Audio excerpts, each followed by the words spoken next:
You've come to the right spot. It's another edition of Lewis at Large. 60 minutes of smart talk radio is in your future, with guests from all walks of life and all points of view. And now, with this week's edition of Lewis at Large, here's your host, Warner Lewis. Well, welcome back, everybody, to another segment of Lewis at Large. And, of course, that means some smart talk radio is in your future. Yours truly, Warner Lewis, from the flight deck here. And got a good one this segment. We're going to be talking about the sugar detox. Lose weight, feel great, and look years younger. Who surely in their right mind would not want to take that advice? And find out more about that, we're going to be talking with America's preeminent MSRDs and CDNs. She's going to explain what that is. Her name is Brooke Alpert. She's the founder of Be Nutritious. It's a private nutrition counseling practice in New York City. She's also been featured extensively in the media, which we'll get into more detail later. She's also a member of the American Diabetic Association, and she lives with her family in New York City, which makes me jealous already. Brooke, how are you, my friend? I'm doing well. Thanks for having me. Good. We have had people on this show with cookbooks talking about good nutrition. Yours with co-author Patricia Ferris, a very specific subject about sugar and detox.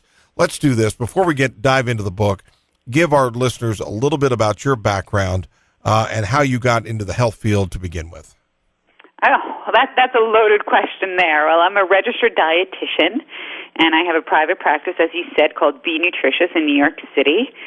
And I've had this practice for just about 7 years now. And before I went back to school for my master's degree and worked in a hospital for my registered dietitian degree, I was working at Vogue. I worked in fashion and in beauty. And I took the leap of faith and went back to school as an adult and found my passion in nutrition, and I love what I do, and I get to talk about food and health and exercise all day long, and I couldn't be happier with this career for myself. This and the work, the sugar detox, really is a collection of philosophy, of science, of recipes, and just ways to look at yourself, is it not? Absolutely. My co-author is a dermatologist, and Dr. Ferris and I have been working together on projects for years. We started about 5 years ago working for a cosmetic company on their cellulite product that they had. And we really were talking about how I can make people feel so much better and change their body, but yet we talk about their skin and they're still not happy with that. And she says she works on the skin, but yet she can't get people to change the way they eat. And it was literally on our first meeting we said, we've got something here. And over the last couple of years, we really realized that it was sugar that was the enemy here, and that what we could do by teaming up together would do a really great inside-out approach as well as an outside-in approach. So working on your skin from the outside in, as well as working on your body from the inside out with how you change your food and your exercise. What undoubtedly in Western culture, in the United States specifically, my gosh, we love our salt, we love our sugar. And so it may have felt a little bit daunting to you to try to get this word out at first, I would think. Well, it's not so daunting. I'm a triathlete. That's a little bit more daunting than getting people to stop eating sugar, so I could handle that. And I'm also a mom, so getting people to change the way they eat is a lot easier than dealing with my 4-year-old on a regular basis. Well, let's talk about moms. Many would say that's where it really starts. It does start in the kitchen of the home. How with moms, so many working families. They get, by the time soccer practice is over or dance class or whatever, it's suddenly 8 o'clock at night. Mom's exhausted, dad's exhausted, the kids are exhausted. We want to feed them, and the first thing we do or we can do is either go through a drive-through or reach for something processed. And is that a fair statement? And what can we do to change that? It all depends on how you look at convenience. Everyone says, well, going through a drive-through is so much easier. Everyone says, well, reaching for something that's, in the frozen section is so much easier. The truth is there are always healthier options you can make wherever you are. So drive-thrus are a little on the tough side, but go into your freezer. Just as easy as it is to defrost, some sort of packaged food that you have, it's simply as easy to defrost a big thing of vegetables and tomato sauce and scramble some eggs. It's a really simple, cheap way to eat. And so it really works on retraining your brain of what your go-to is. And that's what I work so hard on my clients every day in my practice, is that instead of reaching for that bagel, it just takes a second longer for you to remind yourself, hey, if I reach for a yogurt and a piece of fruit, I'm actually going to feel better throughout the day. And making those small changes are what's going to have a big impact on your life overall. And so the same thing with moms, really inexpensive. Open a can of beans. Have some rice that you make once a week. Really easy ways to always have healthy, nourishing food that doesn't have to cost a lot of money and doesn't have to take too much time. Well, if we assume, and this is not fair, but let's assume all of us are addicted to sugar and we need to be detoxed. I know there's a very handy list put together by you called 10 Ways and Reasons to Kick the Sugar Habit. Can you walk us through those a little bit? Well, there's so many reasons. I mean, there's so many more than 10 reasons to kick the sugar habit. And really, our philosophy is that sugar is making us fat, ugly, and old. And the truth is, sugar is making us sick. Sugar is addictive. It's as equally addictive, and the withdrawal symptoms are equally as strong to a lot of narcotics. It's been shown in science and research studies. Scientists out in UCLA and out in California were trying to get sugar regulated like the way alcohol or tobacco are. So really, we have a strong physical desire to consume more sugar. So no wonder why we're addicted to it. No wonder why our country is so overweight. No wonder why we're so sick. Well, if you just joined us again, yours truly, Warner Lewis from Lewis at Large here, and we're talking, got a good one going here, talking about sugar. It's a very real issue, particularly in the United States. We're talking to Brooke Alpert. She's an MSRD, a CDN, what CDN? Certified Dietetic Nutrition? Dietetic Nutrition. Okay, there we go. Anyway, she is the founder of Be Nutritious. It's a private nutrition counseling practice in New York City, but we're talking specifically about the sugar detox, a work that she's done with Patricia Harris, lose weight, feel great, and look years younger. I know you have a specific diet plan over 31 days or so to kick this sugar habit, but Brooke, from where you sit, do Americans have a worse sugar habit than their counterparts around the world? Absolutely, and the problem is that we're starting to rub off on other countries. So other countries are now sort of developing a westernized diet, and what we're seeing is they're now developing the Western comorbidities, so the Western sicknesses that we all have. So all of a sudden, Asian countries, which have always been very low in heart disease and a lot of different cancers, are now starting to have higher incidences of diabetes, heart disease, as well as cancer. And it's because they've sort of taken over a westernized diet. So we're not having a positive influence on other people. What are you finding as you look across the landscape, look at television, look at movies, look at those external input sources, particularly for young people? Are you encouraged by what you see about eating, or are you discouraged? I really can only speak from living in New York City, and right now I'm so motivated by what Mayor Bloomberg is doing, and there's these amazing commercials and advertisements on the side of buses really talking about pouring on the pounds and pouring on the sugar, and it's very much in your face, and it really shows how much sugar we're consuming, and I'm really supportive of that. Now, the soda ban that we had here, and it's a huge controversial subject, and while I'm not sure how I feel about government intervening with what kind of foods I get to eat, the point of view was that we are consuming way too much sugar was something I supported. I'm not sure if I agree with the philosophy behind the method, but it's basically saying we are consuming too many liquid calories that are filled with sugar, and let's try to do something about it. What about, and again, I this is probably not fair, but I will assume that in your professional practice at Be Nutritious, you may work with more women than men, but let's just look at it gender-wise. Who's got the bigger issue, men and women, men or women, or both? You know, I actually work with a pretty equal amount of men or women. It sort of ebbs and flows, but right now I'm pretty 50-50. What I do find is that more women are emotional eaters. They have more attachment to their foods versus the men that come to my company. I'm able to say, hey, let's make these changes, and they don't fight me the same way. Now, I don't know whether it's because women have a longer history of dieting and that we start younger versus for a lot of men, it's their first time, and they've hit 40, and now it's their first time trying to ever lose a few pounds that they couldn't do on their own. But I find that my women have more emotional eating behaviors, and normally those eating behaviors revolve around sugar.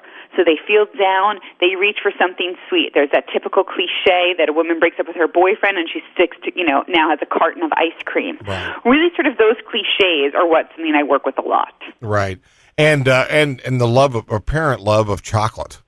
Too. But anyway, let's. One of the things that caught my eye early was that you're suggesting that you believe very much so that sugar to get started, you just go cold turkey for a while. End of story. Explain that a little bit. So in the Sugar Detox, it's a 31-day program, and how we break it up is the first 3 days we have the 3-day sugar fix, and then we have a 4-week plan that follows that. Those first 3 days are when we ask people to go cold turkey, and there's a few reasons for it. One, because of sugar's addictive and highly addictive behavior, we find that going cold turkey was the best way to get people off of sugar. Two, we also only ask people to do it for 3 days. And the truth is, you can go without food for 3 days. You surely can go without sugar for 3 days. And in over our 80 test subjects in the early stages of organizing this diet, we found that no one was overwhelmed by a 3-day plan. The third thing that was great about this 3-day sugar fix was that we found that by the third day, people's cravings for sugar had decreased, but even more so, their palates had started to recalibrate. Now, what I mean by that is that our palates are often so overwhelmed with the amount of sugar we're eating that we no longer taste what real sweetness is. By taking it away for those 3 days, all of a sudden our taste buds become a little bit more sensitive to sugar. So when you're allowed that first piece of fruit, when you're allowed to start eating things that contain natural sources of sugar, like dairy or fruit or even, the crackers we allow in week 1, all of a sudden people can taste the natural sweetness there. And that apple tastes better than they've had, and better than that donut they left had a couple of weeks ago. And we found that 3-day sugar fix is really what did all of that. Well, I know that, again, the part of the Sugar Detox, this whole work that you have put together with Patricia Harris, includes recipes.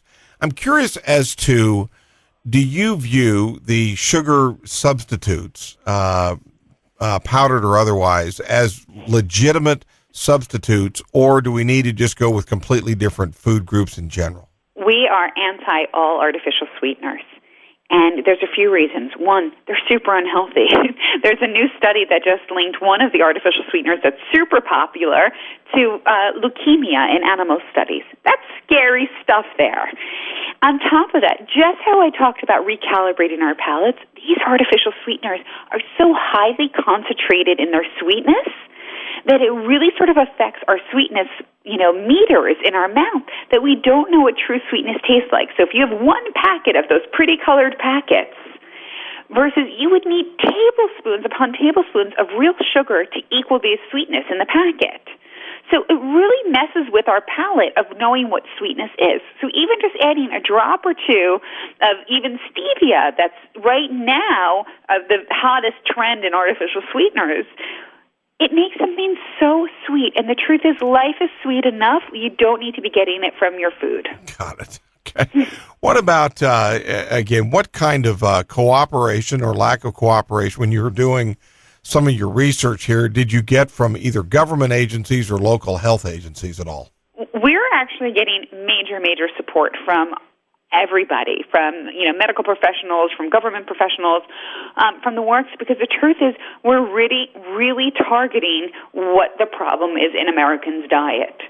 And it really is sugar. We're eating too much of it. And the great thing about our diet, and as a registered dietitian, I needed to be able to stand behind that people are ending up on a healthy diet. I can't be recommending a fad diet. This has to be a healthy way to live. And the truth is, this diet brings it all back in a healthy way. And by the time you're on maintenance, we're teaching you how to have that slice of cake. We're teaching you how to have that ice cream. There is time to have cake. It's going to be a birthday. There's going to be something to celebrate. But we ask people not to make this occasion daily or meal, at every meal to have dessert. What we try to teach people is that there's a special time to have dessert, and the rest of your life shouldn't be sweet from your food. Again, we're talking to Brooke Alpert. She is the founder of Be Nutritious, a private nutrition counseling practice in New York City. She, along with Dr. Patricia Ferris have put together a work called the Sugar Detox, Lose Weight, Feel Great, and Look Years Younger. Brooke, as you put this together, ridding yourself of sugar will lose weight, but the goal here was not to be a diet book, was it? Absolutely. It was part of diet book as well as an overall health book and beauty book because of what skin can do, what sugar can do to your skin. What I'm curious as to the reaction that you've gotten so far. I would think from people that are on the Sugar Detox program has been very, very positive. What do you find the main objection when people talk to you and say, I just can't do that? Why do they say that to you, and what's your advice to them? A lot of people are overwhelmed saying, I can't give up my sweetener in my coffee, or I can't give up my diet soft drinks, or I just can't live without my alcohol, or my dessert. I can't go without chocolate for the rest of my life. Well, there's a few things. One, we ask you to give up the artificial sweeteners no matter what for life. We ask you to give up the diet soft drinks for life. But we allow red wine on the diet. Starting in week 3, you're allowed to have dark chocolate every day. So it's a diet that really, once you can get your head around it, it's very livable. It's a total lifestyle approach to helping you look and feel your best. It's a very doable diet once you get over the hurdle of changing your addictive behaviors as well as your habits. Do you feel that, again, the diet is very specific, it is very well laid out in this book. You really are asking people, though, to change not only their shopping habits, but how they approach food in general, are you not? Absolutely. There's a whole chapter of how to eat. So we want people to learn the best ways to eat things, whether that you pair it with a protein, whether that you make sure you've got a glass of water with lemon first. Lots of different ways, how frequently we have you eating, snacking more often. Lots of ways to make this diet seem really easy because we coach you through it step by step every day. What I'm as someone that has been out being the champion here, promoting this, it must make you feel awfully good when you see these success stories.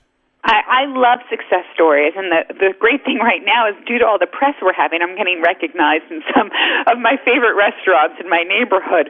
And so I have to be making sure that I'm always ordering the right things because I don't want to get busted with something sugary in front of me. But I'm getting amazing success stories. Our inbox are constantly full on our websites and our emails, our Facebook page, really, really great feedback from all of our readers, and then also ones that need a little bit more motivation. So someone's struggling giving up their diet soft drink. Well, we help them through it. That's the great thing about social media and Facebook is that we're very reachable and approachable, and we can constantly help you get through your harder parts. If you look at those that have tried dieting, and again, this is not just, it's a diet, but it's not just, this isn't a weight loss. I mean, what you're trying to do is get people to pull away from sugar. One of the results is weight loss. But if you look at it that way, and if you look at those that have tried the Atkins diet, which has had some tremendous success, one of the complaints is, because there's no carb, because there's no sugar, I suddenly feel very lethargic. And I'd like to get your take. Tell us how the sugar detox diet is a little bit different and you will not lose energy. Well, ours is not a low-carbohydrate diet. So people are often mistaken when they're like, oh, I don't eat carbohydrates, and I watch them eat fruit and yogurt. Fruit and yogurt both contain carbohydrates. So do a bunch of different vegetables. We do limit the amount of starches people eat because starch gets broken down into the body super quickly, and that turns right into sugar, which is what we're trying to avoid. That said, after those 3 days when we go sugar-free completely, week 1, you're allowed carbohydrates like an apple, a yogurt, and high-fiber crackers. You're even allowed red wine in week 1. Week 2, we add a little bit more. By week 3, you're having whole grains. Week 4, you can even have brown rice and whole wheat pasta. So ours isn't a low-carbohydrate diet, and what I think makes ours so successful and why we're having such great long-term weight loss and maintenance with all of our testers and all of the new readers that are following the diet is because we do add back in all of these foods. So really, you don't have to say no to everything. You're not just going to be eating slabs of meat and maybe some greens. There's more to it, and it makes it a lot more sustainable. Well, the work is the Sugar Detox, and it is a very, very comprehensive work, kind of almost a handbook, all contained in one. It is all about making you look and feel better. The Sugar Detox, Lose Weight, Feel Great, and Look Years Younger. The authors, Brooke Alpert and Dr. Patricia Ferris. Brooke has been our guest on this segment of the show. Comes highly qualified. She's the founder of Be Nutritious, which is a private nutrition counseling practice back in New York City. She's also been featured in the media. Brooke, the work is published by Da Capo Press, but how can people find out more specifically about the sugar detox concept and a little bit more about the work that you do? Absolutely. They can go to our website. It's called thesugardetoxbook.com. Again, that's thesugardetoxbook.com. It has links to all the stores that you could buy the Sugar Detox from. It links to our Facebook page so you can, create the forum with us and discuss social media information with us, as well as shows all of the media that we're doing. You can see us on TV talking to Dr. Oz or Access Hollywood or lots of different shows, really talking you through the Sugar Detox. Well, thank you for sharing. It goes without saying, what's next on your plate, so to speak? We're just going to continue promoting the Sugar Detox. My private practice is incredibly booked right now, and just going to continue spreading the word about helping people give up sugar for good. Well, thank you again for your words. Best of luck to you in the book, and thanks for spending time with us today. Thanks so much for having me. You bet. We will be back with more right after this on Lewis at Large.